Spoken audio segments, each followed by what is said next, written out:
வானத்தையும் பூமியும் சிருஷ்டித்து மனிதனுக்கு வேண்டிய எல்லா நன்மைகளையும் படைத்த பிறகு 6ஆம் நாளிலே ஆதாமை உண்டாக்கினார்.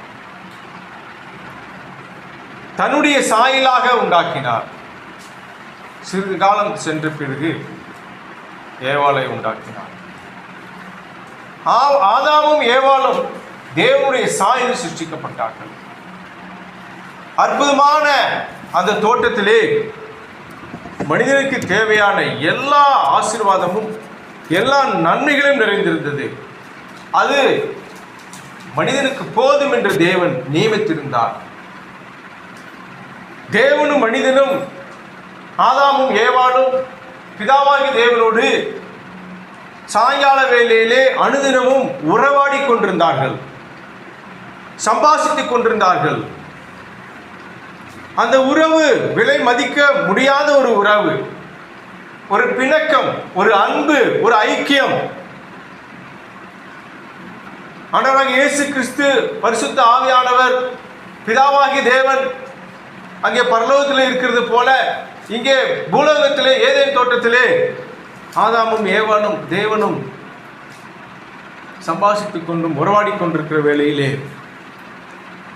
தேவனால் தண்டனை பெற்ற சத்துருவாகிய சாத்தானவன் அந்த குடும்பத்தை கலைத்து விட்டான். அந்த மகிழ்ச்சியை கெடுத்து விட்டான். மிகுந்த வருத்தம். கொடுத்தது ஒரே ஒரு கட்டளை தான், நான் உனக்கு கொடுத்தேன். அந்த மத்தியில இருக்கிற நன்மை தீமை அறியக்கூடிய கனியை நீ புசிக்க வேண்டாம் என்று சொல்லியிருந்தார். அதை அறிந்து கொண்ட அந்த சாத்தானவன் தன்னுடைய தந்திரத்தினாலே, வஞ்சனையினாலே இந்த சிறு குடும்பத்தை வஞ்சித்து தேவனுடைய கோபத்தை சம்பாதித்துக் கொண்டார்கள். அதனுடைய விளைவே உலகத்திலே பாவம் பிரவேசித்தது. ரோமர்ல வாசிக்கிறோம். அவர் செய்த தவறினாலே மனுக்குலம் தேவனுடைய அன்பை விட்டு பிரிந்து விட்டது. உங்களுடைய பாவங்களே தேவனுக்கும் உங்களுக்கு பிரிவினை உண்டாக்கி என்று ஏசாயால நம்ம வாசிக்கிறோம். சாத்தானுடைய சூழ்ச்சி வெற்றி பெற்றது. இறுதியில தேவன் அவர்களை தண்டித்து அந்த தோட்டத்தை விட்டு துரத்தி சாபமான இடத்திலே அவர்களை வைத்து விட்டார். ஆனாலும் அவருடைய அன்பு மிகப்பெரியது. அனாதி தீர்மானத்தின்படி கிறிஸ்துவுக்குள்ளாக நம்மை தெரிந்து கொள்ளும்படியாக அப்பொழுதே அவர் திட்டம் தீட்டினார். எபேசியர்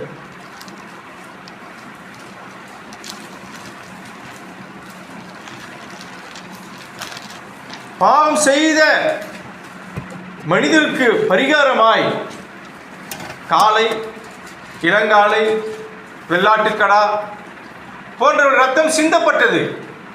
ஆனால் அது அந்த மனிதனை பரிசுத்தமாக்கவில்லை, அந்த மனிதனை தேவனோடு இணைக்கவில்லை. அப்போ முடிவு செய்தார். எபேசியர் 1ஆம் அதிகாரம் 3-4 வசனங்களை வாசிப்போம். நம்முடைய கர்த்தராகிய இயேசு கிறிஸ்துவின் பிதாவாகிய தேவனுக்கு ஸ்தோத்திரம். அவர் கிறிஸ்துவுக்குள் உணர்ந்தவர்களிலே ஆவிக்குரிய சகல ஆசீர்வாதத்தினாலும் நம்மை ஆசீர்வதித்திருக்கிறார். தமக்கு முன்பாக நாம் அன்பில் பரிசுத்தமுள்ளவரும் குற்றமில்லாமல் இருப்பதற்கு அவர் உலக தோற்றத்துக்கு முன்பதாகவே கிறிஸ்துவுக்குள் நம்மை தெரிந்து கொண்டபடியே, உலக தோற்றத்திற்கு முன்பதாகவே தேவன் ஒரு திட்டத்தை வைத்து நம்மளை எல்லாம் தெரிந்து கொண்டு இந்த மெய்யான திருச்சபையில் அமரும்படியாக சத்தியத்தை கேட்கும்படியான ஒரு ஆசீர்வாதத்தை தேவன் கொடுத்திருக்கிறார். இதை புரிந்து கொண்டவர்கள் இந்த சத்தியத்தை ஏற்றுக்கொண்டிருக்கிறார்கள். அந்த ஆதாமும் ஏவாளும் படைக்கப்பட்ட பொழுது மண்ணினாலே படைத்தார். அந்த மண்ணுக்கு ஜீவனை கொடுத்தார். அவன் ஜீவ ஆத்மாவான். மிருக ஜீவன்களை படைத்தார். அவைகளுக்கு சுவாசத்தை கொடுத்தார். அந்த சுவாசம் எடுத்த உடனே அது மாண்டு போகும். அவ்வளோதான் அதோட சரித்திரம், கதை முடிஞ்சிருச்சு. மனிதனானவன் அப்படி அல்ல. எபிரேயர் 9:27 வாசிக்கிறோம். ஒரு தினம் மரிப்பதும் பின்பு நியாய தீர்ப்பு அடைவதும் நியமிக்கப்பட்டிருக்கிறது. அதுக்கு இடையில தான் மிகப்பெரிய போராட்டமே இருக்கு. நாம் நியாய தீர்ப்பிலே நல்ல தீர்ப்பை பெற்றுக்கொள்ள வேண்டும் என்று இயேசு கிறிஸ்து தன்னைத்தானே அங்கு ஒப்பு கொடுத்தார். உலக தோற்றத்திற்கு முன்னே கிறிஸ்துவுக்குள் நம்மை தெரிந்து கொண்டார். எப்படி மனிதன் தன்னை போல இருக்க வேண்டும் என்று ஒரு நோக்கத்திலே படைத்தாரோ, தமது சாயலாகவும் தமது ரூபத்தின்படி படைத்தாரோ, அதே போல ரூபத்திலும் அதே போல சாயலிலும் இருந்தால் மாத்திரமே பரலோகத்திற்குள்ளாக நாம் பிரவேசிக்க முடியும். ஒரு இராணுவத்திற்கு அதிகாரி எடுக்கிறாங்க, ஒரு போலீஸுக்கு ஆட்களை எடுக்கிறார்கள். தேர்வு செய்யப்பட்டவர்களை 6 மாதம், 1 வருடம், 2 வருடம் வைத்து பயிற்சி கொடுத்து ஒரே மாதிரியாக அவருடைய குணாதிசயங்களை மாற்றுவார்கள், ஒரே மாதிரியாக அவருடைய பழக்க வழக்கங்களை மாற்றுவார்கள். அப்பொழுதுதான் அங்கே போய் வேலை செய்ய முடியும். 5 மணிக்கு 4 மணிக்கு எந்திரிக்கணும், எல்லாரும் 4 மணிக்கு எந்திரிக்கணும் ஷார்ப்பா. எல்லாரும் இந்த உணவு தான் சாப்பிடணும். வீட்டில் இருக்க மாதிரி இருக்கக்கூடாது. ஏனென்றால் அவர்கள் அழைக்கப்பட்டது ஒரு நோக்கம். அந்த நோக்கத்தை நிறைவேற்ற வேண்டும் என்றால் தங்களை பயிற்சி வைத்துக் கொண்டு தங்களை மாற்றிக்கொள்ள வேண்டும். எந்த ஒரு நோக்கத்திற்கும். அதே போல கிறிஸ்தவர்களாகிய நமக்கு ஒரு நோக்கம் உண்டு. அந்த நோக்கம் என்னவென்றால், நாம் இயேசு கிறிஸ்துவை போல, பிதாவை போல, பரிசுத்த ஆவியானவர் போல ரூபத்தை மாற்றிக்கொண்டால் தான் அங்க பரலோகத்திற்கு செல்ல முடியும். அப்படியே நாம் போக முடியாது. அவங்களுக்கெல்லாம் ஏன் யூனிஃபார்ம் கொடுத்துருக்குறாங்க? வசதி வாய்ப்பு இல்லையா? ஐஏஎஸ் ஐபிஎஸ் அதிகாரிகளுக்கெல்லாம் வசதி வாய்ப்பு இல்லையா? எல்லாத்துக்கும் இருக்குது. ஆனால் அதில் எதுவுமே நீ அனுபவிக்கக்கூடாது. உனக்கு என்ன நாங்கள் கொடுக்குறோமோ அதை மட்டும்தான் நீ சாப்பிடணும். நாங்கள் என்ன ட்ரெஸ் கொடுக்குறோமோ அதை மட்டும்தான் நீ போடணும். கிறிஸ்துவுக்குள்ள இருக்கிற நமக்கு எபேசியர் 4ஆம் அதிகாரத்தில் தேவன் என்ன சொல்லிக்கிறார் பாருங்க. எபேசியர் 4:1. கர்த்தர் நிமித்தம் கர்த்தருடையவனாகிய நான் உங்களுக்கு சொல்லுகிறேன், நீங்கள் அழைக்கப்பட்ட அழைப்புக்கு பாத்திரவான்களாய் நடந்து. அழைக்கப்பட்ட அழைப்புக்கு பாத்திரவான்கள். நாம் அழைக்கப்பட்டிருக்கிறோம். என்ன நோக்கத்திற்காக அழைக்கப்பட்டிருக்கிறோம்? என்ன நோக்கத்திற்காக கூடி வந்திருக்கிறோம்? என்ன நோக்கத்திற்காக இயேசு கிறிஸ்துவான ரத்தம் சிந்தினார்? என்ன நோக்கத்திற்காக சபை உண்டாக்கப்பட்டது? இதெல்லாம் தேவனுடைய அநாதி தீர்மானத்திலே மிகுந்த உன்னதமான திட்டத்தின்படி ஏற்படுத்தப்பட்டது. அது உணர்ந்து கொண்டாதான் நமக்கு பயத்தையே வரும். அந்த இராணுவத்தில் செலக்ட் பண்ணி 3 வருஷம் ட்ரைனிங் போகும்.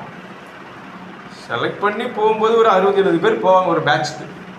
முடியும் போது 30 பேர் 40 பேர் இருப்பாங்க. 20 பேர் இடையில பின்வாங்கி போயிடுவாங்க. முடியாது, இது ரொம்ப கடுமையாக இருக்குது, என்னால் என்னுடைய சரீரத்தை ஒடுக்க முடியாது அப்படின்னு சொல்லிட்டு என்ன செஞ்சிருவாங்க? ஃபெயில் ஆயிடுவாங்க. பாதியில் வருவாங்க, போயிடுவாங்க. கடைசியில் வருவாங்க, கடைசி நேரத்தில் கூட போயிடுவாங்க. ஏனென்றால் தங்களை ஒடுக்க முடியல. அவர்கள் சொல்லுகிற அந்த சட்டத்திட்டங்களுக்கு தன்னை ஒப்பு கொடுக்க முடியல. அதனால ஃபெயிலியர் போயிடுச்சு. நீ போங்க, வேற ஏதாவது வேலையை பார்த்துட்டு போங்க. உங்களுக்கு இஷ்டப்படி வாங்கினா ராணுவத்துக்கு வராதிங்க, போலீஸ்க்கு வரீங்க, உங்கள் இஷ்டத்துக்கு போங்க. இங்கே தேவன் நம்ம என்ன சொல்லிக்கிறாரு? நான் உங்களுக்கு சொல்லுகிற புத்தி என்னவெனில், நீங்கள் அழைக்கப்பட்ட அழைப்புக்கு பாத்திரமாய் நடந்து கொள்ளுங்கள். ஏன் அழைக்கப்பட்டிருக்கிறோம், எதற்கு அழைக்கப்பட்டிருக்கிறோம் என்று தெரிந்து கொள்ள வேண்டும். கலாத்தியர் 5ஆம் அதிகாரம். எபேசியருக்கு முன்னாடி கலாத்தியர்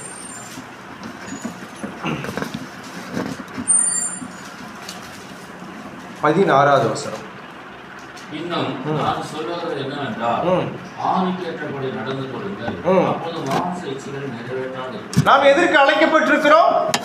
ஆவிக்கேற்றபடி நடந்து கொள்ளுங்கள். மனிதன் 2 பாகமாக இருக்கிறான். மனிதன் 2 பாகமாக இருக்கிறான்.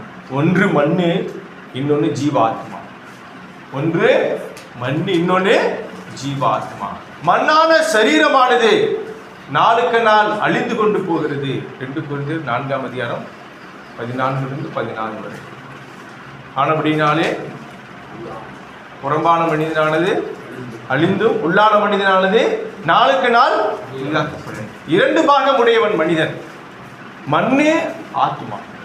மண்ணு நாளுக்கு நாள் யாராயிருந்தாலும் எப்படிப்பட்டவனாயிருந்தாலும் அழிந்து போய்விடும். யாராலையும் காப்பாற்ற முடியாது. கொஞ்ச நாள் காப்பாற்றி வச்சுக்கலாம், மருந்து மாத்திரைகளை சாப்பிட்டு கொஞ்சம் எக்ஸசைஸ் எல்லாம் பண்ணி என்ன செஞ்சுக்கலாம், இருந்துக்கலாம். ஆனால் நியமிக்கப்பட்ட நாளில் அவன் மண்ணை விட்டு போய்விட வச்சு இந்த மண்ணுக்கு போய்விட வேண்டும்.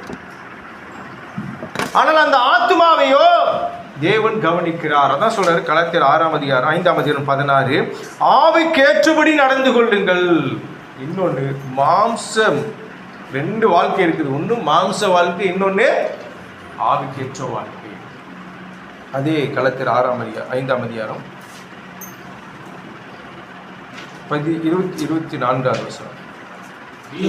கிறிஸ்துவனுடையவர்கள் தாங்கள் மாம்சத்தையும் அதன் ஆசை இச்சைகளையும் சிலுவையில் அறைந்திருக்கிறார்கள். 25 நாம் ஆவியினாலே பிழைத்திருந்தால் ஆவிக்கேற்றபடி நடக்கவும் கடவும். ஆவியினாலே பிழைத்திருந்தால் ஆவிக்கேற்றபடி நடக்க கடவும். இதுதான் நம்முடைய கிறிஸ்தவ வாழ்க்கையினுடைய ஃபோக்கஸ்.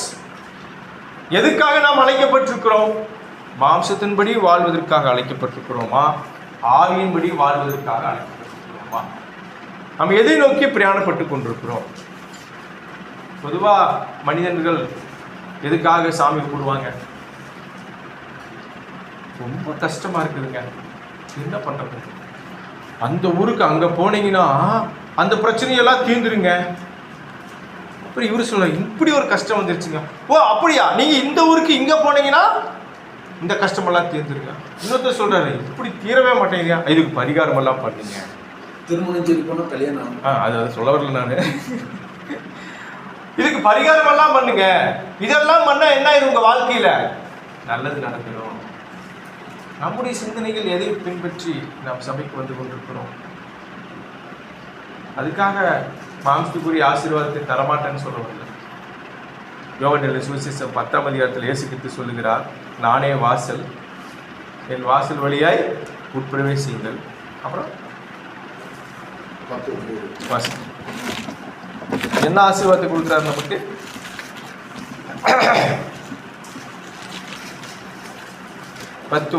நானே வாசல், என் வாசல் வழியாய் ஒருவன் உட்பிரவேசித்தால் அவன் ரட்சிக்கப்படுவான். அவன் உள்ளும் புறமும் சென்று மேய்ச்சலை, ஆத்மாவிலும் மேய்ச்சலை கண்டடைவும், சரீரத்திலும் மேய்ச்சலை கண்டடைவும். இன்னைக்கு நீதிமொழிகள் 22 வாசித்தோம். அதில் ஒரு அற்புதமான வசனம், அடிக்கடி அதை மறந்துடுவோம், அதை படித்தா நல்லா இருக்கும். 22:4 நீதிமொழிகள் 22:4. தாழ்மைக்கும் கர்த்தருக்கு பயப்படுதலுக்கும் வரும் பலன் ஐஸ்வர்யமும் மகிமையும் ஜீவனுமா. 3 கொடுக்கிறாரு. ஐஸ்வர்யம் கொடுக்கிறாரு, மகிமை கொடுக்கிறாரு, ஜீவன் கொடுக்கிறாரு. அப்போ நம்ம என்ன தரித்திரத்தில் வர்றதில்லை. எல்லா பூமிக்குரிய ஆசீர்வாதத்தை கொடுக்க தேவன் சித்தமுள்ளவராக இருக்கிறார். நம்முடைய நோக்கத்தை நாம் புரிந்து கொண்டார். பேங்க்ல கேஷியர் வேலை செய்வார், கூண்டுக்குள்ள உட்காந்துருப்பார். எல்லாரும் பேங்க் போயிருப்போம் முதல்ல. மற்றவங்கெல்லாம் வெளியே தனியாக உட்காந்துருப்பாங்க, அவர் மட்டும் எங்கே உட்காந்துருப்பாருங்க? கூண்டுக்குள்ள உட்காந்துருப்பார். அவர் பக்கத்தில் கட்டுக்கட்டுக்காக பணம் வச்சுருப்பாங்க, 1 கோடி 2 கோடி அப்படியே நிறைய பணம் இருக்கும். அவருடைய வேலை என்னன்னா, செக் வந்துன்னா செக் வாங்கிட்டு மேனேஜர் கொடுங்க அப்படின்னா எடுத்து பணம் பண்ணி கொடுப்பாரு. அப்புறம் யாராவது பணம் கொடுத்தா வாங்கி சாயந்தரம் 6 மணி டியூட்டி முடியும் போது கணக்கு பார்ப்பார். இவ்வளோ வரவு, இவ்வளோ செலவு, இவ்வளோ பணம் இருக்குது, கொண்டே மேனேஜர் வச்சுட்டு போய் அவங்க எடுத்து லாக்கரில் வச்சுருவோம். இது ஒரு கேஷியருடைய வேலை. அந்த கேஷியருக்கு அந்த பணம் எப்படி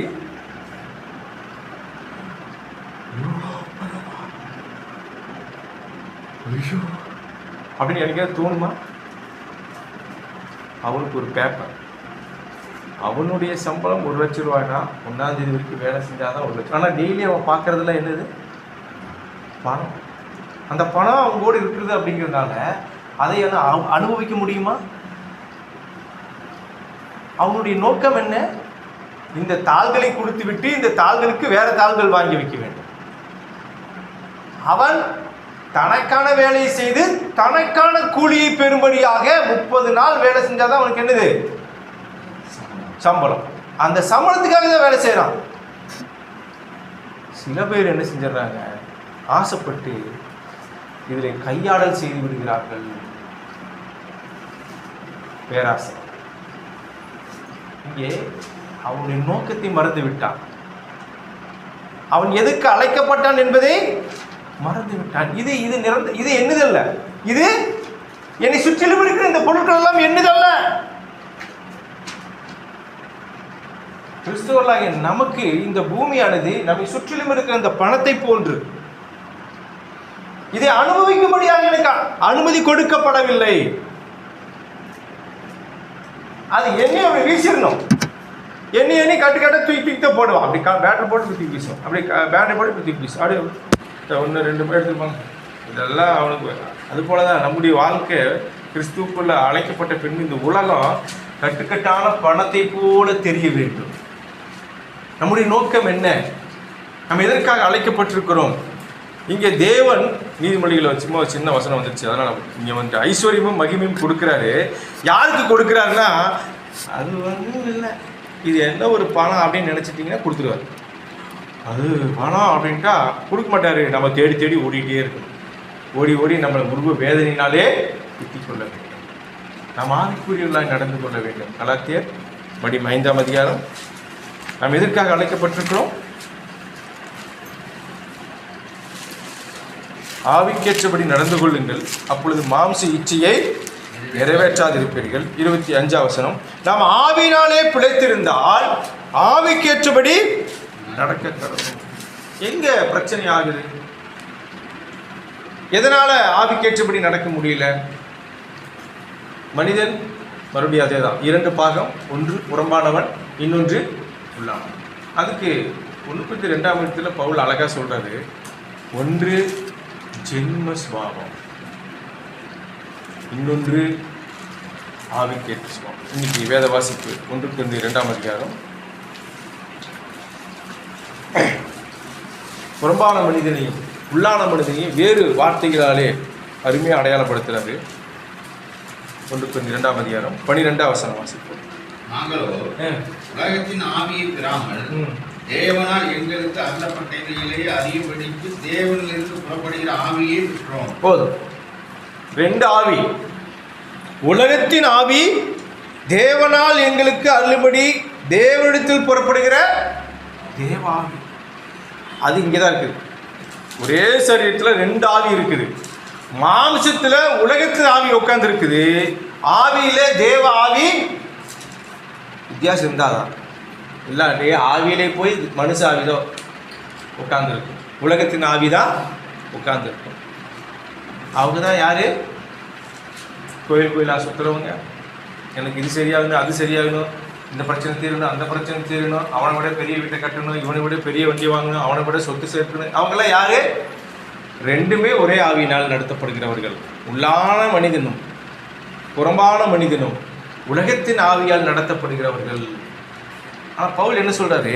நாங்களோ உலகத்தின் ஆவியை பெறாமல். என்னங்க உலகத்தின் ஆவி? 2 வாரத்துக்கு முன்னாடி படிச்சோம். யாருக்கா ஞாபகம் இருக்குமா? தேவன் திட்டுறார் ஒருத்தன். மிகப்பெரிய பணக்காரன், ஐஸ்வர்யவான். அவனை பார்த்து சொல்றாரு, முட்டாளே, மதிகேடனே, இன்று ராத்திரி உன் ஆத்மா எடுத்துக் கொள்ளப்படுமானால் நீ சேகரித்து வைத்தவைகள் அது உலகத்தின் ஆவி. அவன் மாம்சத்திலே அதே ஆவிதான் இருக்குது, உள்ளான மனிதனில் ஒரே ஆவிதான் அவனுக்கு இருக்குது. என்ன சொல்றான்? என் ஆத்துமாவே புசித்து குடித்து இளைப்பாரு, சந்தோஷமா இரு. மாம்சமும் அப்படித்தான் சொல்லுது, ஆவியும் அப்படித்தான் சொல்லுது. தேவனாருக்குன்னு சொல்லிட்டாரு. போதும், சாப்டர் க்ளோஸ், நீ மேலே வந்துரு. அவனுடைய ஆவி 2மே ஒண்ணுதான். அவனுக்கு வித்தியாசம் தெரியல. உலகம் என்ன, ஆத்மா என்ன, ஆவி என்ன, தேவனுக்கு பிரியமா நடக்கிறது என்னன்னு அவனுக்கு தெரியல. உலகத்தின் ஆவி எதை தேடுகிறது? அதே லூக்கா 12:30 லூக்கா 12:30 அதே அந்த ஊமையை ஆரம்பிச்சு அங்க போய் முடிக்கிறாரு. இவைகள் எல்லாம் உலகத்தார் தேடுகிறார்கள். இவைகள் உங்களுக்கு வேண்டுங்கள் என்று உங்கள் பிதாவான அறிந்திருக்கிறார். போதுங்க. இங்க எங்க ஆரம்பிக்கிறாரு பாருங்க. 15ஆம் வசனத்துல ஆரம்பிக்கிறார். இந்த வசனத்தை சொல்றதுக்கு இவைகள் எல்லாம் உலகத்தார் நாடி தேடுகிறார்கள்னு இயேசுகிட்டு சொல்ல வர்றதுக்கு 15ஆவது வசனத்திலிருந்து கதை சொல்லிட்டு வர்றாரு. ஒருத்தர் இருந்தாப்பா, நிறைய பணக்காரனப்பா, விளைஞ்சது, இடிச்சா, கட்டுனா, அப்படி செத்து போயிட்டான், அப்படியே சொல்லிட்டு வந்துட்டு சொல்றாரு.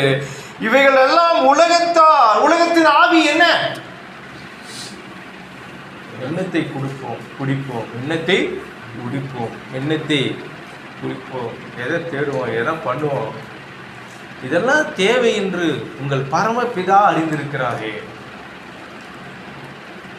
நான் தேடி போனால் என் பரமபிதா எனக்கு செய்வதற்கு நான் அனுமதி கொடுக்கவில்லை. வீட்டில் 5 பேர் இருக்கிறோம், 5 பேர் 5 சமையல் பண்ணுவாங்களா? என் சம்சாரம் போய் தனியாக சமையல் பண்ணி சாப்பிடுவான், அப்புறம் நான் போய் சமையல் பண்ணி சாப்பிடுவேன், அப்புறம் அவங்கள தனித்தனியாக சமையல் பண்ணி சாப்பிடுவாங்க. அப்படின்னு என்ன அர்த்தம்? நீ எனக்கு சமைச்சு கொடுக்காத, நான் சமைச்சுக்கிறேன், எனக்கு பிடிக்கிற நான் சமைச்சுக்கிறேன். சரி, நீ எனக்கு சமைக்காத. அப்போ தேவன் அப்படி தான் சொல்கிறேன், நீங்கள் எனக்கு கொடுக்க வேண்டாம். நீங்கள் என்ன சொல்கிறீங்க? இவைகளெல்லாம் உங்கள் பரமபிதா அறிந்திருக்கிறார், அவர் கொடுப்பாரு. ஆனால் சொல்கிறேன், வேண்டாம் வேண்டாம் வேண்டாம், எனக்கு வேண்டியது நான் செஞ்சுக்கிறேன், எனக்கு பிடிச்சது நான் வாங்கிக்கிறேன், எனக்கு பிடிச்சது நான் சம்பாதிச்சுக்கிறேன். தேவனுக்கு நம்ம அனுமதி கொடுக்கவில்லை. அது யாருடைய சிந்தனை? உலகத்தாருடைய சிந்தனை. தேவன் நம்முடைய வாழ்க்கையில் இடப்படும்படியாக, அவர் நம்மை நடத்தும்படியாக விரும்புவது ஆவிக்குரிய சிந்தனை. உலகத்தாருடைய சிந்தை, வேண்டாம் வேண்டாம், நான் தேடிக்கிறேன், எனக்கு வேண்டியதை நான் எடுத்துக்கிறேன். மத்தியவை சொல்றாரு, இவர்களை மத்திய 6:32 அஞ்ஞானிகள். என்னங்க அஞ்ஞானிகள்? மதிகேடுன்னு சொல்றாரு, உலகத்தார்னு சொல்றாரு, அஞ்ஞானிகள் சொல்றாரு. 1:2 அவங்க என்னன்னு சொல்றாரு? உலகத்தின் ஆவிதான். என்ன ஆவி? உலகத்தின் ஆவின்னு சொல்றாரு. இப்போ 13 வசனம், 1:2:13. நாங்கள் மனுஷ ஞானம் போதிக்கிற வார்த்தைகளாலே பேசாமல் பரிசுத்த ஆவி போதிக்கிற வார்த்தைகளாலே பேசி ஆவிக்குரியவர்களை ஆவிக்குரியவர்களோட சம்பந்தப்படுத்தி காண்பிக்கிறோம். என்ன சுபாவமான மனுஷனும் தேவனுடைய ஆவிக்குரியவர்களை ஏற்றுக்கொள்ளான். அவைகள் அவனுக்கு பைத்தியமாக தோன்றும். அவைகள் ஆவிக்கேற்ற பிரகாரமாய் ஆராய்ந்து நிதானிக்கு கெடுகிறவைகளானதால் அவைகளை அறிய மாட்டான். 2 மனுஷன், ஜென்ம சுபாவ மனுஷன், இன்னொன்னு ஆவிக்குரியவன். இது 2 எங்க இருக்குது? ஒரு மனுஷன்ல இருக்கு. இந்த மாம்சம் உலகத்தினுடைய சாயில உலகத்தினுடைய விருப்பத்துக்கு தான் செய்யும். ஏன்னா அது கண்ணில் பார்க்குது, காதில் கேட்குது, சாப்பிடுது, உணருது. அவன் ஜென்ம சுபாவம். ஆவிக்குரியவன் உள்ளான மனிதன், காணப்படாதவன், அவன் தேவனுடைய சாயிலே சிருஷ்டிக்கப்பட்டவன், அவன் தேவனுக்கு பிரியமாய் நடக்க வேண்டும் என்று விரும்ப வேண்டும். ஆனா மறுபடியும் அதே கேள்விதான். ஆவியும் ஆத்துமாவும், ஆவியும் சரீரமும் ஒரே விருப்பத்திற்கு பின்பாக செல்லுகிறதா? ஆத்மா சரீர விருப்பத்தின் பின்பாக செல்லுமானால் 2க்குமே ஒரே ஆவிதான், 2மே ஜென்ம சுபாவம் தான் இருக்கு. கலாத்தியர் 5ஆம் அதிகாரத்தில் படிங்க, 1 வரலாம், எல்லாம் முடிக்கிறீங்க, அதனால தான் கலாத்தியர் 5ஆம் அதிகாரத்துக்கு போக வேண்டியதாக இருக்குது. மனிதன் 2 பாகமாக இருக்கிறான். ஒன்று ஆத்மாவாக இருக்கிறான், இன்னொன்று மாம்சமாக இருக்கிறான். அந்த ஆத்மா தேவனுடைய சாயலிலே சிருஷ்டிக்கப்பட்டது. இந்த மாம்சம் உலகத்தின் விருப்பத்தின்படி வாழ்ந்து கொண்டிருக்கிறது. இந்த மாம்சத்தின்படி ஆத்மா பின்பற்றி போகிறதா, ஆத்மாவை இந்த மாம்சம் பின்பற்றி போகிறதா, அல்லது கலாத்தியர் 5ஆம் அதிகாரத்தில் சொல்ற பிரகாரமாக 16ஆம் வசனத்தில் 2க்கும் இடையிலே விரோதம் இருக்கிறதா? எதுக்கு விரோதம் இருக்க வேண்டும்? மாம்சத்திற்கும் ஆவிக்கும் விரோதம் இருக்க வேண்டும். அப்ப போராட்டம் உண்டு, சண்டைகள் உண்டு. 16 பின்னும் நான் சொல்லுகிறது என்னவெனில், ஆவிக்கேற்றபடி நடந்து கொள்ளுங்கள், அப்பொழுது மாம்ச இச்சையை. டாக்டர் கூப்பிட்டு சொல்லிட்டாரு, சுகர் வந்துருச்சு, ஸ்வீட் சாப்பிடக்கூடாது. ஹார்ட் அட்டாக் வந்துருச்சு, நான்வெஜ் சாப்பிடக்கூடாது. ஆத்மாவுக்கு ஆவிக்கு தெரியும் இது தப்பு. ஆனால் மாம்சம் என்ன சொல்லும்? ஒன்று தானே, ஒரு மாத்திரை எச்சா சாப்பிடலாம், சாப்பிடுவேன். எனக்கு அப்படிதான் சொல்லுவாங்க, ஒரு மாத்திரை சாப்பிடுங்க, என்ன இருப்போது அப்படிமா. அது தப்பா சரியா? மாம்ச இச்சையை நிறைவேற்றுறாங்க. இங்கே ஆத்மாவும் மாம்சமும் விரோதமாக, நீ சாப்பிடவே கூடாது, நீ சுகர் சாப்பிட்டா உனக்கு சாவு வரும் அப்படின்னு ஆத்மா சொல்லு மண்டையில். ஆனால் மாம்சம் சொல்லி இச்சிக்குது, இல்லை இது நல்லா இருந்தது, இத்தனை வருஷமா சாப்பிட்டேன், ஏன் விட்டுட்ட? கறி இத்தனை வருஷமா சாப்பிட்டேன், ஏன் விட்டுட்ட? சாப்பிடு. 16, 17 மாம்சம் ஆவிக்கு விரோதமாகவும் ஆவி மாம்சத்துக்கு விரோதமாகவும் யோசிக்கிறது. மாம்சம் ஆவிக்கு விரோதமா இச்சிக்குது, ஆவி மாம்சத்துக்கு விரோதமா இச்சிக்குது.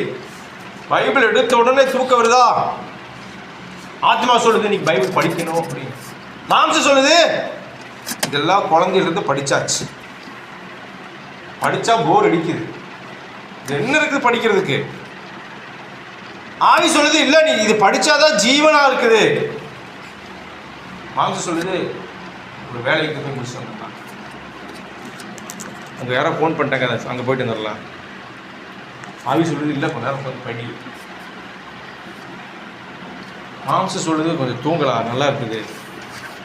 ஆவி சொல்லுது இல்லை ஒரு செய்தி கேட்கணும், இன்னைக்கு ஒரு செய்தி கேட்கவே இல்லையே, ஒரு நாள் ஒரு செய்தியாவது நம்ம கேட்கணுமே, ஏதோ கேட்குறேன், நியூஸ் உட்காந்து மணிக்கணக்காக பார்க்குறோம், டிவி பார்க்கல, இது சினிமா பார்க்கல, நாடகம் பார்க்கல, என்னத்தான் சொல்கிறேன் நான் நியூஸ் கேட்கணும். எப்போ பார்த்தாலும் நியூஸ் பார்த்து என்னடா நியூஸ் பார்த்துட்டு இருக்கிறேன், எப்போ தான் பைபிள் படிக்கிறது. மாம்சம் ஆவிக்கு விரோதமாகவும் ஆவி மாம்சத்துக்கு விரோதமாகவும் பாவக்காய் கசப்பு. டாக்டர் சொல்றாரு இன்னைக்கு ஒரு ஒரு ஒரு ஒரு ஒரு ஒரு சிப்பு பாவக்காய் ஜூஸ் குடிங்க அப்படிங்கிறாரு. ஆவி சொல்லும் முடியாது குடி அப்படின்னு. மாம்சம் என்ன சொல்லும்? நீ குடிச்சிடாத கசப்பு, வாய்க்குள்ள ஊத்திடாத கசப்பு சொல்லுமா. மாம்சம் ஆவிக்கு விரோதமா என்ன செய்யுது? போராடும். இல்லை நான் குடிப்பேன், நீ கசத்தால பரவாயில்ல அப்படின்னு ஒருத்தர் குடிச்சிட்டானா ஜெயிச்சிடும். ஐயோ அதை நான் குடிக்கவே மாட்டேன் ரொம்ப கசக்கும் அப்படின்னா அவன் ஜெயிக்கவே மாட்டான். கடைசி வரைக்கும் மாம்சத்தின் விருப்பத்தின்படி தான் வாழ்ந்துட்டு இருப்பான். இது ஒரு சின்ன உதாரணம். கிறிஸ்தவனுக்கு போராட்டம் உண்டு, எங்கே? மாம்சத்துக்கும் ஆவிக்கும். ஏன்னா மாம்சம் உலக இச்சையின்படி வாழ விரும்புகிறது, ஆவி உண்மையாகவே ரட்சிக்கப்பட்ட ரட்சிப்பை உணர்ந்து கொண்டு தேவன் கொடுத்த அழைப்பை உணர்ந்து கொண்டிருக்குமானால் தேவனுடைய சித்தத்தின்படி வாழ வேண்டும் என்று ஆத்மா விரும்பும். அங்கதான் இந்த போராட்டம் நடக்கும். அப்படி இல்லைன்னா போராட்டமே நடக்காது. மாம்சம் விரும்புகிறதை ஆவியும் கூட சேர்ந்து செய்து கொடுக்கும். டாக்டர் சாப்பிட வேண்டாம்னு சொல்லிட்டாரு, நான்லாம் அவன் சாப்பிடலை அப்படின்னு சொல்லிடுவோம். அப்புறம் பார்த்தா வீட்டில் யாருமே இல்லாத போது ரகசியமாக எடுத்து என்ன செஞ்சுருவோம்? சாப்பிடுவோம். வேக வேகமாக சாப்பிடுவோம், அவசர அவசரமாக சாப்பிடுவோம், எட்டி எட்டி பார்த்துட்டு சாப்பிடுவோம். அப்போது ஆத்மாவும் மாம்சமும் இசைந்துருச்சு, ஒரே ஃபோக்கஸில் வேலை செய்யுது. திருடுறர்கள் அப்படிதான் திருடுறாங்கல்ல, பயங்கரமாக திருடுற, கண்டுபிடிக்கிற மாதிரி திருடுறான், பிளான் பண்ணி திருடுறான். இந்த சரீரம் இந்த ஆத்மாவுக்கு கீழ்ப்படுகிறதா, அல்லது இந்த ஆத்மா இந்த சரீரத்திற்கு கீழ்ப்படுகிறதா, அல்லது ஆத்மாவிலும் சரீரத்திலும் ஒரே ஜென்ம சுபாவம் உடையவர்களாக இருக்கிறோமா? 1 Corinthians 2ஆம் அதிகாரம். போராட்டம் இங்கே வருது பாருங்க. ஏன் போராட்டம் வருது? பவுல் சொல்றாரு, 14ஆம் வசனம், ஜென்ம சுபாவம் மனுஷனும் ஏன் போராட்டம் வருகிறது? தேவனுடைய ஆவிக்குரியவைகளை ஏற்றுக்கொள்ளலாம். வீட்டில் சண்டை வந்துருச்சு, அக்கா தங்கச்சி, போராட்டம் வருது, விரோதம் வருது. விரோதம்னா அதானே, ஒருத்தி தோசை வேணுங்கிறா, இல்லை ஒருத்தி இட்லி வேணுங்கிறா, இட்லி தான் வேணுங்கிறா, தோசை. 2 பேருக்கு என்ன வந்துருச்சு? போராட்டம் வந்துருச்சு, விரோதம் வந்துருச்சு. கடைசியில் அங்கே என்ன நடக்காது? ஒரே ஆவி ஒரே ஆத்மா இருக்காது. இவன் சொல்கிறது அவன் ஏற்றுக்க மாட்டான், அவன் சொல்கிறது இவன் ஏற்றுக்க மாட்டான். ஜென்ம சுபாவம் உள்ள மனுஷன் ஆவிக்குரியவைகளை என்ன செய்ய மாட்டான்? ஏற்றுக்கொள்ளவே மாட்டான். அப்படிதானே சொல்லுதாங்க. ஜென்ம சுபாவம் உள்ள மனுஷனும் தேவனுடைய ஆவிக்குரியவைகளை ஏற்றுக்கொள்ள ஏன்? அவைகள் அவனுக்கு பைத்தியமாக தோன்றும். நம்மளை பார்த்து யாராவது பைத்தியக்காரன்னு சொல்லிக்கிறாங்களா? சொல்லணும், பாராட்டக்கூடாது. என்னடா லூஸ் மாதிரி பேசிட்டு இருக்கிறீங்க, வாரம் சர்ச்சுக்கு போகணுமா? சாவு வந்து என்ன பண்ணுவீங்க? உங்கள் சொந்தக்காரர் யாரும் சேர்த்துக்கு போனால் போக மாட்டேன், கல்யாணம் வச்சா போக மாட்டேன், விசேஷம் போக மாட்டேன், பரீட்சை போக மாட்டேன், வேலை போக மாட்டேன். இப்படி இருந்தால் அப்புறம் நீ ஊரில் பிழைக்க முடியாது. பைத்தியக்காரனாட்ட பேச கரெக்டா? பைத்தியக்காரன் நம்ம ஞாயிற்றுக்கிழமையிலே தேவனை தொழுது கொள்வதை விட வேற என்ன வேலை வேண்டும்? அவர்களுக்கு இவைகள் எல்லாம் எப்படி தோன்றுமா? பைத்தியமாக. இயேசுநாதர் போட்டா கொடுத்தாரு, கொண்டு இயேசுநாதர் போட்டா வச்சு, போட்டாலாம் நாங்கள் வச்சுக்கிறது இல்லை. என்னங்க சொல்கிறேன்? சாமி போட்டா வச்சு கும்பிட்றது இல்லை. இவர் இயேசுநாதர் இல்லையா? இது இயேசுநாதராக இருந்தாலுமே கும்பிடக்கூடாது. இயேசுநாதர் உண்மையாலுமே இப்படி இருந்தாலுமே அவர் சொல்லிட்டாரு, தேவன் ஆவியாக இருக்கிறார், அவர் ஆவியோட உண்மையோட. என்னங்க நீங்கள் பைத்தியக்காரத்தனமாக பேசுகிறீங்க? உலகமே சாமி சிலை வச்சு தான் அப்போ பண்ணக்கூடாதுங்க. தேவன் விரும்பலை, கடவுள் விரும்பலை. விரும்பாத நீங்கள் செய்கிறீங்க. இங்கிருந்து 1000 கணக்கில் செலவு பண்ணி அங்கே போய் 3 நாள் நின்றுக்கிட்டு 1 செகண்ட் பார்த்துட்டு வரீங்களா? தேவையாது. கடவுள் எங்கேங்க இருக்கிறாரு? இப்படிலாம் பேசக்கூடாதுங்க. நீங்கள் பைத்தியக்காரத்தனமாக பேசுகிறீங்க. ஊருக்கு கோயிலை கட்டிக்கிட்டு மக்கள் அங்கெல்லாம் போய் நடந்து போய் சிரமப்பட்டு கஷ்டப்பட்டு எவ்வளவோ செலவு பண்ணி அதெல்லாம் பார்த்துட்டு இருக்கிறாங்க. நீங்கள் என்ன இப்படி சொல்கிறீங்க? இல்லை, அதெல்லாம் போய் இங்கே வேஸ்ட்டு. உண்மை இல்லைங்க அது. அப்போ நம்ம சொல்லுவோம் நீங்கள் பைத்தியக்காரன். ஏன்னா அதிகமான கூட்டம் எங்கே இருக்குதோ அது புத்திசாலித்தனம் இந்த ஊரின் உலகம் நினைக்குது. எப்படிங்க? அதிகமான பேர் செய்தால், தவறையே அதிகமான பேர் செய்தால் அது உண்மை சத்தியம் நினச்சிக்குது இந்த உலகம். இதுக்கு சொல்ல வந்தோம். அதுக்கு மாறாக பேசும் பொழுது நம்மை உலகம் பைத்தியம் என்று சொல்லும். அதான் இந்த வசனம்.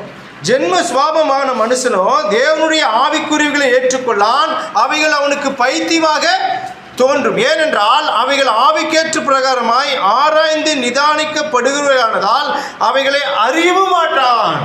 இந்த மாம்சமான ஜென்ம சுபாவ மனிதன், உலகத்தின் ஆவி உடைய இந்த மாம்ச மனிதன் தேவனுடைய ஆவிக்குரியவைகளை ஏற்றுக்கொள்ளவில்லை என்றால் இந்த ஆவிக்குரிய வாழ்க்கை அவனுக்கு பைத்தியமாக தோன்றும். இந்த ஆவிக்குரிய மனிதன் தேவனுடைய சித்தத்தையும் அழைப்பையும் உணர்ந்து கொண்டிருந்தால் உலக வாழ்க்கை அவனுக்கு பைத்தியமாக தோன்றும். புரியல? மறுபடியும் சொல்றேன். இந்த வசனம், ஜென்ம சுபாவ மனுஷனும் தேவனுடைய ஆவிக்குரியவைகளை ஏற்றுக்கொள்ள மாட்டான். இந்த மாம்சத்துக்குரிய மனிதன், உலக தேவ ஆவி இல்லாமல் உலகத்தின் ஆவி பெற்றுக்கொண்ட இந்த மனிதன் ஆவிக்குரிய விஷயங்களை சொல்லுவோமானால் அவனுக்கு என்ன செய்யாது? புரியாது. அதே போல ஆவிக்குரிய மனிதன் தேவனுடைய சித்தத்தையும் அழைப்பையும் உணர்ந்து கொண்டிருப்பானால், உணர்ந்து கொண்டிருந்தவன் பூமிக்குரிய காரியங்கள் எல்லாம் அவனுக்கு எப்படி தோன்றும்? பைத்தியமாக தோன்றும். நான் சொல்லல, தேவன் சொல்றாரு. 1 Corinthians 2 அதிகாரம் 18 வாசம்.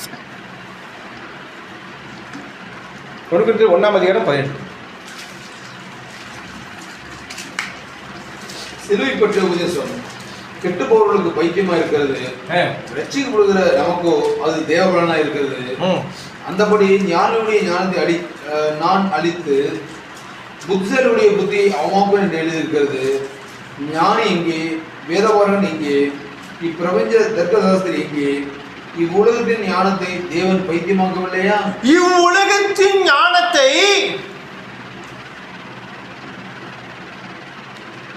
நான் பைத்தியமாக்கல. தேவனே சொல்றாரு உலகத்தின் ஞானம் என்னங்க? பைத்தியம். அவன் சொல்றான் நீ பைத்தியம் அப்படின்னு.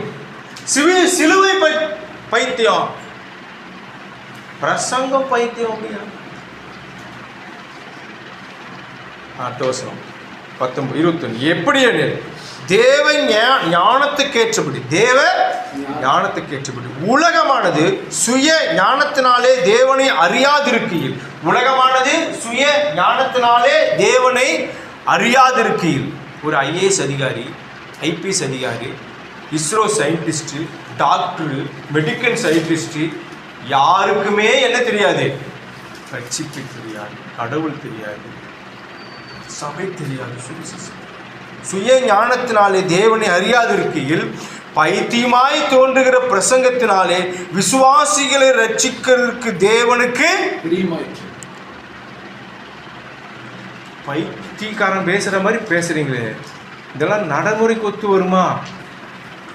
ஒரு மனுஷன் இதெல்லாம் இல்லாம எப்படி வாழ்றது? இதெல்லாம் இருந்தாதான மனுஷனா வாழ முடியும் அப்படின்னு உலகம் நமக்குள்ள என்ன செய்து திணிச்சு வச்சிருக்கு. ஆதாம் ஏவாளை படைத்த பொழுது தேவன் எதை அவர்களுக்கு கொடுத்தாரு? வீட்டை கூட கொடுக்கல. எனக்கு தெரிஞ்சு வீடு கட்டி கொடுத்தாரா எனக்கு தெரியல. என்னுடைய அபிப்பிராயம் அதெல்லாம் இருந்திருக்காதுன்னு தான் நினைக்கிறேன்.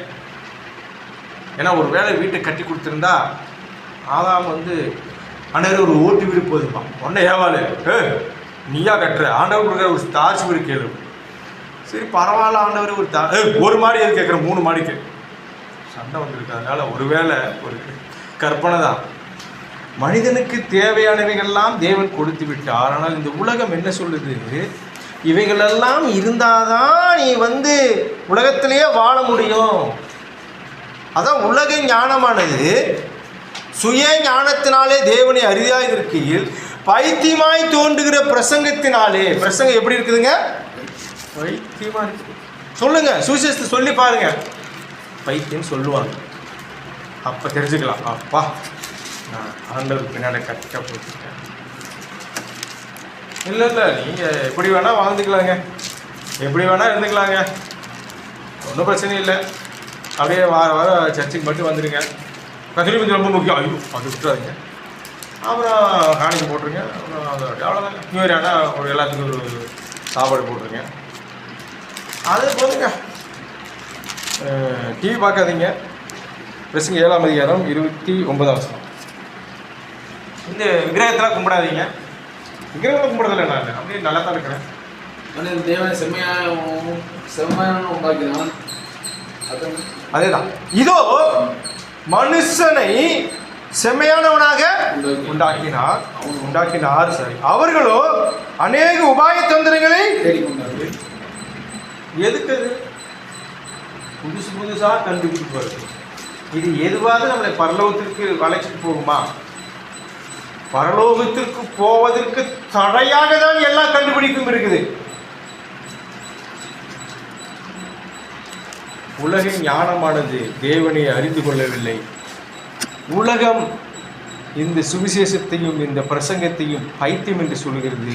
இந்த பைத்தியமாய் இருக்கிற பிரசங்கத்தினாலே தேவன் ரட்சிக்க தேவனுக்கு பிரியமாயிற்று. நம்மளை எல்லாரையும் பார்த்தா பைத்தியக்காரத்தா சொல்லணும். அடுத்த வசனமா இருக்கு 27ஆம் வசனம் 1:27. ஞானிகளை வெட்கப்படுத்தும்படிக்கு தேவன் உலகத்தில் பைத்தியமானவைகளை. அப்ப நாம யாரு? பைத்தியம்னா என்ன? ரோட்ல அப்படியே மண்டை பிச்சுக்கிட்ட பைத்தியம் இல்லை. சட்டைகளை கிழிச்சிட்டு இருக்கிற பைத்தியம் அல்ல. ஒரு வழியா போயிட்டு இருக்கும்போது அதுக்கு வேறுபட்ட ஒருத்தர் செய்யறான் பாருங்க. ஏண்டா ஊரே இப்படி போயிட்டு இருக்குது, ஏன்னா பைத்தியக்காரன் நீ வாட்டுக்கு தனியாக போயிட்டு இருக்கிற, அதான் பைத்தியம். எல்லாரும் செய்யற மாதிரி செஞ்சா அது என்னது? ஞானம், சரியான வழி. அதை நான் செய்ய மாட்டேன், நான் வித்தியாசமா செய்யறேன்னு சொல்றேன் பாருங்க, அவன் முட்டாள், அவன் பைத்தியக்காரன். அதான் பைத்தியத்துக்கு அர்த்தமே.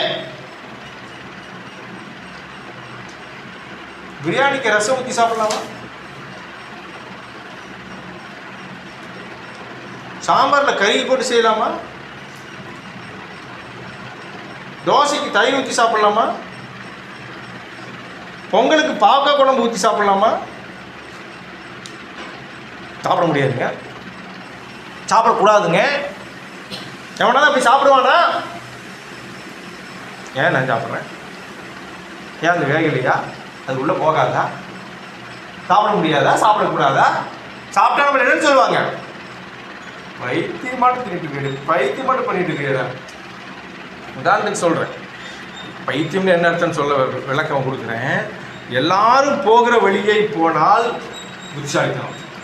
எல்லாரும் இதே மாதிரி தான் நல்லா பரவாயில்லப்பா, எப்படியோ எல்லாரும் மாதிரி பண்ணி இல்லை. அந்த ஊர்லேயே ஒருத்தன் வேறுபட்டு வித்தியாசமாக இருக்கிறான்னா அவன் யாரு? பைத்தியக்காரன்.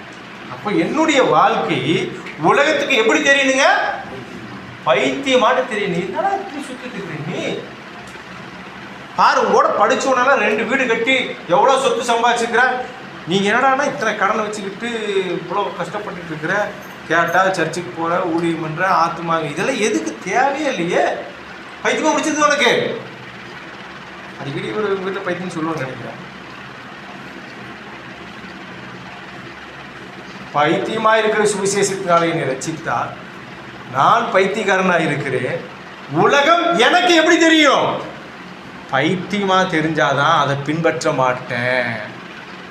அது ஞானமா தெரிஞ்சா அதன் பின்பாக நான் செல்லுவேன். உலகத்தின் ஆவிக்கும் தேவனுடைய ஆவிக்கும் உள்ள வித்தியாசத்தை இங்கதான் காட்டுறார். பைத்தியமாய் தோன்றுகிற பிரசங்க இதைத்தான் 2:16